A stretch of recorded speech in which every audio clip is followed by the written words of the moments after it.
Local news. The Proposition 8 initiative is still receiving feedback, both pro and con. Our own Dick Stevens is live downtown at tonight's pro Proposition 8 demonstration. Wow, Dick.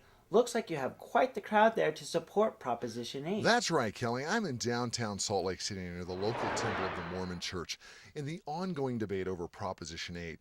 Now, for those of you that might not be aware, Proposition 8 is that California initiative that defined marriage as a union between one man and one woman.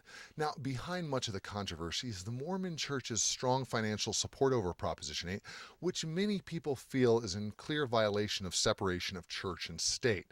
Now, standing next to me is one person who feels as though California has done the right thing. Mr. Brigham Hinckley, thank you so much for joining us today. Thanks, Dick. It's always a pleasure. Now, let me ask you this, Brigham. As this debate continues to get hotter and hotter, it appears as though the Mormon Church is standing by its position that marriage should be reserved for one man and one woman. And that's the position I love, Dick. Now, so you feel as though homosexuals should not be able to marry and enjoy the same rights as straight couples? Look, Dick, I was in a missionary position for 2 years. I support my church on this issue. I obeyed my scriptures and God. In fact, I don't even support locking up two young, hot, sweaty, hormonal boys in a one-bedroom apartment deep in the bowels of the Ubangi region of Africa for 2 sweet, sweet years. You know, the mission president always wondered why one bed looked made.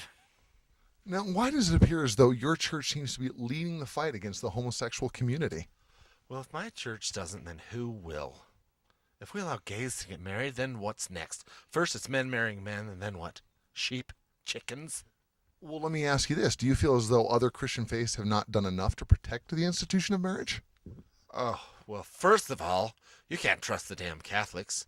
I mean, the priests, they're diddling the altar boys, and women as nuns. Next thing you know, they want to drive and vote. Well, what about the Baptists? Oh, nobody pays attention to those Bible-thumping weirdos. Scientology makes more sense than that. Now, with the passing of Proposition 8, there's always been that speculation that maybe the homosexual community will appeal their case to the Supreme Court. How would you feel about the U.S. Constitution if they were to pass an amendment that allowed same-sex marriage? Oh, that baby would be black, I tell you. It would be a dark, ugly thing. Well, Brigham, would you possibly support some type of alternative to marriage? Maybe domestic rights of some kind for the homosexuals? Well, I suppose if we're going to tolerate freaks like Jews and Jehovah's Witnesses, we'll have to do something for the gays, too. Now, don't get me wrong, Dick. I don't hate anybody. We're all about love thy neighbor, even if they do prefer a poke in the pooper. Well, there you have it, Kelly. Straight from the mouth of the moral perspective. Mr. Brigham Hinckley, thank you so much for taking the time with us tonight. Anytime, Dick.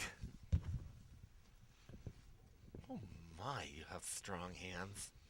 Look, would you like to go out for a drink later?